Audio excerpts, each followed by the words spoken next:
Kapatid, mag-aaral muna tayo ng Bible. Sabi dito, and do not bring sorrow to God's Holy Spirit by the way you live. Do not grieve the Holy Spirit daw. Remember, He has identified you as His own, guaranteeing, sigurado, that you will be saved on the day of redemption. Kaya naman, get rid of all bitterness, rage, anger, harsh words, and slander, as well as all types of evil behavior.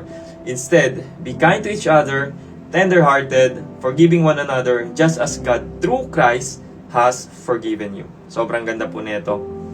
But first of all, alamin natin yung context. No? Sinulat to ni Apostol Paul para sa mga Ephesians. Ito ay epistle or letter ni Paul para sa mga believers, hindi sa unbelievers. Makikita natin sa Ephesians 1:1, sinabi niya doon, to the saints who are in Ephesus and are faithful in Christ Jesus. So saints, sino yung mga saints? Tayo yon, sa mga believer yon. Inulit niya pa yon, who are faithful in Christ. So it talks about sa mga taong ligtas na, already saved na. No? Bakit importante ito? Bakit nagmamatter na alam natin kung sino yung audience ni Paul dito? Kasi pag binasa niyo yung buong chapter 4, sinasabi niya dyan na live like a children of light. Diba? Huwag nyo nang gawin to, huwag nyo nang gawin to, ganito dapat yung ginagawa ninyo. Hindi para sabihin na ganito ang gagawin nyo para maligtas kayo. Hindi. Kasi nga, ligtas na yung recipient niya dyan, yung audience niya dyan. So, yung mga commands na sinasabi ni Paul dyan sa chapter 4 is not about how to be saved, but about how saved people should live. Ibig sabihin, sinasabi ni Paul dyan sa chapter 4, walk worthy. Live out your calling. Huwag ka nang mamuhay katulad ng pamumuhay mo dati nung wala ka pa kay Kristo.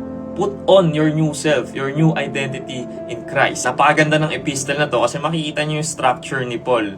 Kung paano niya in-explain sa chapter 1 to 3. In-explain niya dyan yung ginawa ng Diyos, yung salvation by grace.